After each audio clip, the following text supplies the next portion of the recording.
গণভবন থেকে যন্তর মন্তর, দেশ অন্য কিন্তু আন্দোলনের উদ্দেশ্য এক। বাংলাদেশ নেপালের পর কি এবার ভারত? তাহলে কি ভারতের রিজিম চেঞ্জ করতে উদ্যত এই ডিপ স্টেট? আসলে কোন পথে যাচ্ছে নয়াদিল্লির পরিস্থিতি? শেখ হাসিনার পর এবার নরেন্দ্র মোদীর গদিও উল্টে যেতে চলেছে। 2024 সালে ছাত্র জনতার জুলাই আন্দোলনের মুখে ভারতে পালিয়ে যায় শেখ হাসিনা। এবার 2026 সালে ভারতে ছাত্র জনতার আন্দোলনে নরেন্দ্র মোদী ইসরায়েলে পালাতে চলেছে। না, আমাদের বানানো কোনো কথা নয়, বরং পশ্চিমবাংলার মিডিয়া এমনটাই দাবি করছে।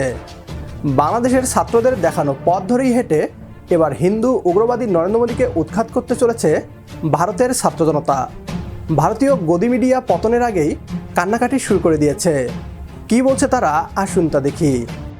আসলে কোন পথে যাচ্ছে নয়াদিল্লির পরিস্থিতি, সেটা নিয়েই আজ আলোচনা করব। আমাদের নতুন পেজ সাবস্ক্রাইব করুন আরও বাংলাদেশের খবর পেতে। 2024 সালের জুন মাস, কোটা বিরোধী আন্দোলনে রাজপথে নামে বাংলাদেশের শিক্ষার্থীরা।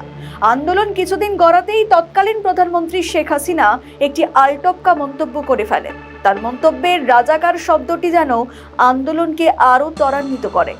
আন্দোলনের ঝাঁজ বাড়ে, এরপরই আবু সাইদের মৃত্যু ঘটে। ছাত্রদের ওপর পুলিশের গুলি চালানোটা ভালোভাবে নেয়নি বাংলাদেশের শিক্ষার্থীরা। গোটা দেশ তোলপাড় পড়ে যায়। ঢাকা ছাড়িয়ে আন্দোলন পৌঁছে যায় জেলায় জেলায়। উত্তপ্ত হয়ে ওঠে গোটা দেশ। সেনাবাহিনী, পুলিশ সিদ্ধান্ত নেয় ছাত্রদের ওপর কোনো রকম গুলি চালানো হবে না। এদিকে দেশের পরিস্থিতি যখন আইন শৃঙ্খলা বাহিনী নিয়ন্ত্রণের বাইরে চলে যায়, তখন তৎকালীন প্রধানমন্ত্রী শেখ হাসিনাকে ভুল বার্তা দিতে থাকে সেনাবাহিনী বা হাসিনার কাছের ব্যক্তিরাই, যে কারণে আরও পরিস্থিতি হাতের বাইরে চলে যায়। জুলাই মাস শুরু হতেই আরও বিশৃঙ্খল পরিস্থিতি তৈরি হয়। ছাত্রদের সমস্ত দাবি দাওয়া মেনে নেওয়ার কথা ঘোষণা করেন তৎকালীন প্রধানমন্ত্রী, কিন্তু কাজ হয়নি, কারণ ততদিনে পরিস্থিতি নিয়ন্ত্রণের বাইরে। আন্দোলনকে হাইজ্যাক করে নিয়েছে মার্কিন ডিপ স্টেট, যেখানে দেশীয় এবং আন্তর্দেশীয় এবং আন্তর্জাতিক বিভিন্ন শক্তি তাদের সেই আন্দোলনকে হাইজ্যাক করে নেয়। অতঃপরও এলো এবার 5ই আগস্ট। ওই দিন সেনাপ্রধান জেনারেল ওয়াকারুজ্জামান দেশের পরিস্থিতি ভালো নয় বলেই শেখ হাসিনাকে দেশ ছাড়ার পরামর্শ দেন, আর সেই মতোই দেশ ছেড়ে ভারতে আশ্রয় নেন শেখ হাসিনা। এরপর গঠিত হয় বাংলাদেশে অন্তর্বর্তীকালীন সরকার। এই রিজিম চেঞ্জ একটি বড় জায়গা নেয়। এরপরই নেপালেও ঘটে যায় জেনজির আন্দোলনের রিজিম চেঞ্জ। রাজনৈতিক বিশেষজ্ঞরা বলছেন, ভারত দক্ষিণ এশিয়ায় ধীরে ধীরে শক্তিশালী হয়ে উঠছে।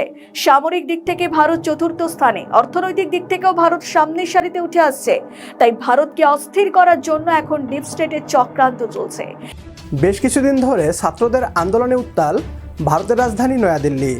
2026 সালের জুলাইয়ে প্রতিবেশী দেশটির এই আন্দোলন বাংলাদেশের অনেকের কাছে 2 বছর আগে জুলাইয়ে ছাত্র আন্দোলনের স্মৃতি ফিরিয়ে আনছে। 2024 সালে বাংলাদেশে কোটা সংস্কার ও মেধাভিত্তিক নিয়োগের দাবিতে শিক্ষার্থীদের আন্দোলনের সঙ্গে ভারতের বর্তমান আন্দোলনের নানা দিক নিয়ে আলোচনা তৈরি হয়েছে।